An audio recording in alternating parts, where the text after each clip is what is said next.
Good afternoon, everybody, my dear students and their guardians. I hope that in this lockdown situation, your mind is not free. You are feeling bored because you are missing your school days, your teachers, your classes.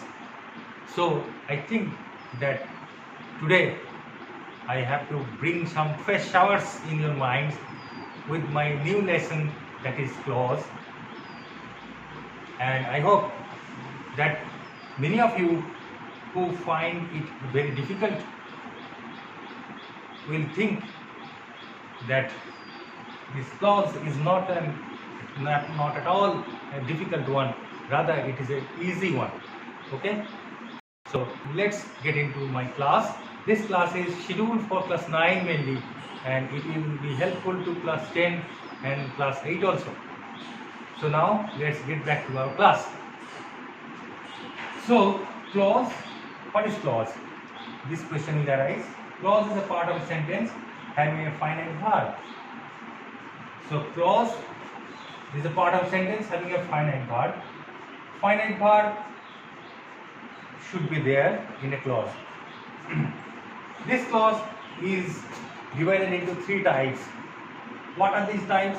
These types are principal clause or independent clause, subordinate clause, coordinate clause.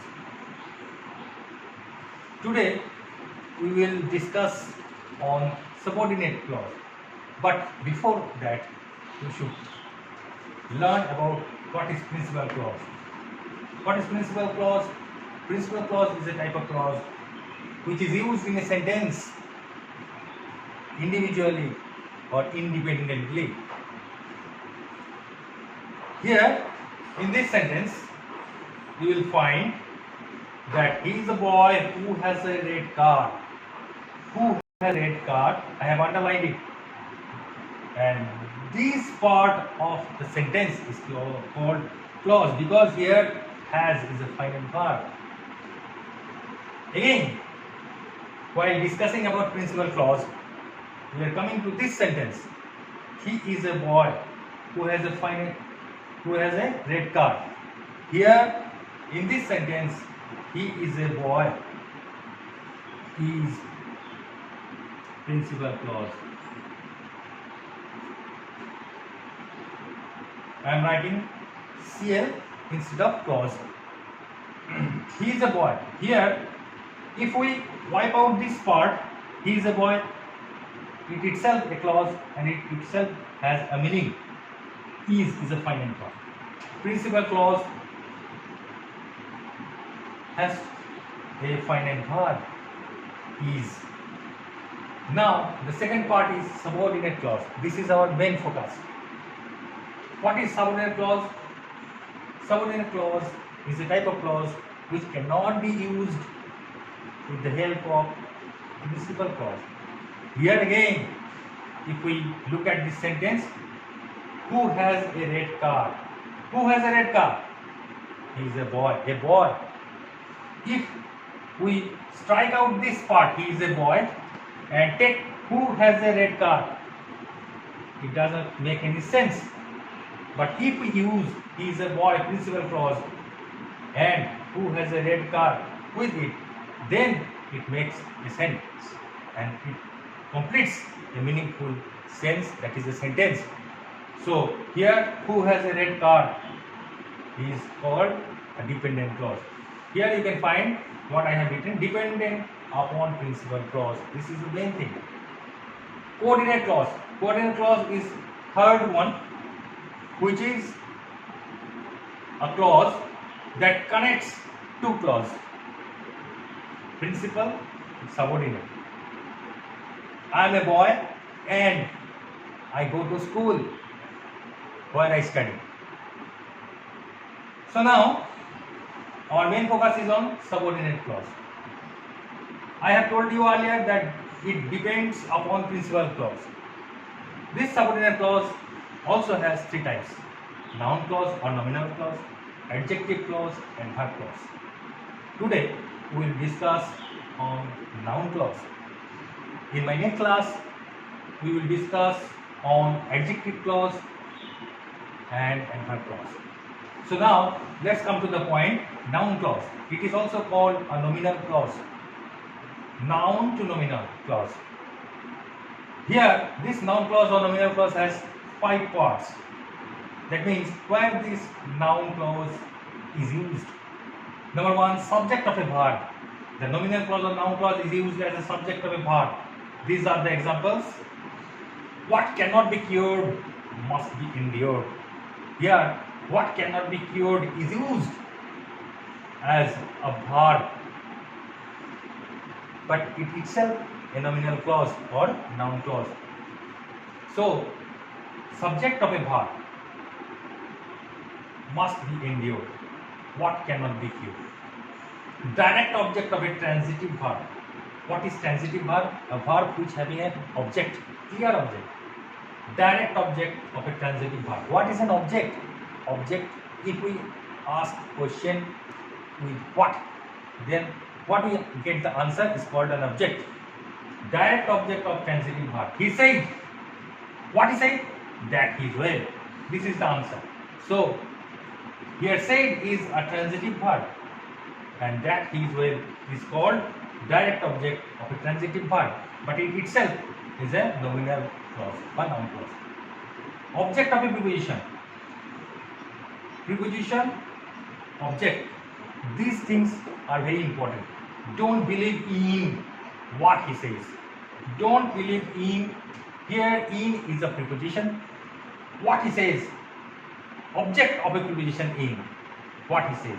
This is a nominal clause. Then complement of a verb. Complement of a verb. It seems. Here seem, appear or be verb will be used. It seems that it will win the race. What it seems? That it will win the race. In apposition to a noun and it. What is the meaning of apposition? On position. If the nominal clause is used instead of it, then its meaning will be the same. So it is called in apposition to a noun.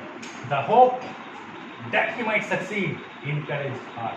Here, that he might succeed, encouraged her, the hope.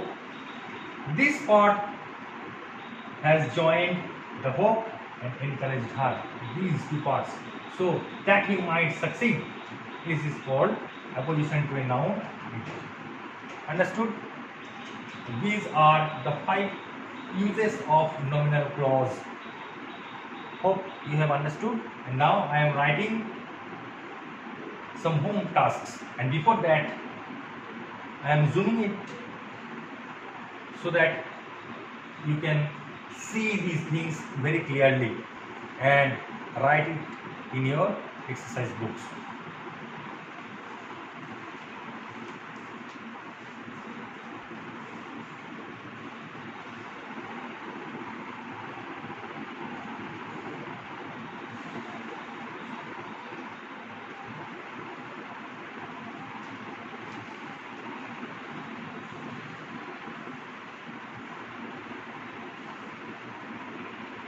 Hope you have written all these things in your exercise books, and I think that if you go through what I have discussed today, it will be very beneficial to you, and it will be very much easier to what you have thought of the clause as a harder one in your grammatical portion.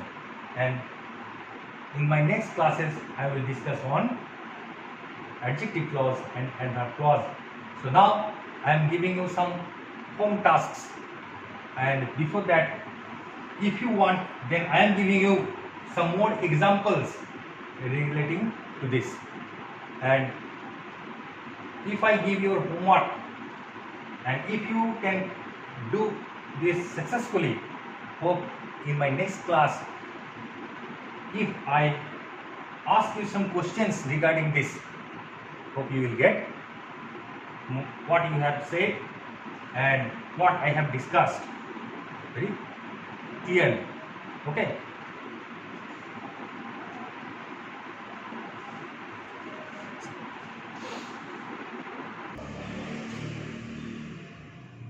Now I have written more examples of noun clause. This is a boy. That he is a good boy is known to me. Here, that he is a good boy is used as a subject of a verb. Is. I expect. What do I expect? I expect that she will help us. Object of a transitive verb. Expect. It depends on what he likes. What? On what? It depends. Object of a preposition on. Here on is preposition. What he likes. This is what we like. Here complement of a be verb is. It is true that he is a clever boy in opposition to a noun that he is a clever boy. So here are more examples of the types of nominal clause where it is used. Now I am giving you some homework and just keep practicing these types while doing your homework. Just go through what I have discussed, go through the examples, what I have given and what I have written. Then you start doing your homework. I hope that you all will be successful in doing this. Now find out the types of noun clauses and write them in the boxes. Number 1, the reason why he came is well known. You have to write what type of nominal clause it is. And in addition, you can underline what is the nominal clause. His ambition was that he would be a doctor. What the astrologer said actually happened. We don't know what the truth is. This is why I came here. I am adding one more thing in boxes and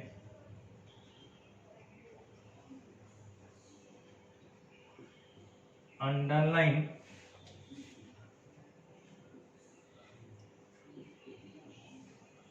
the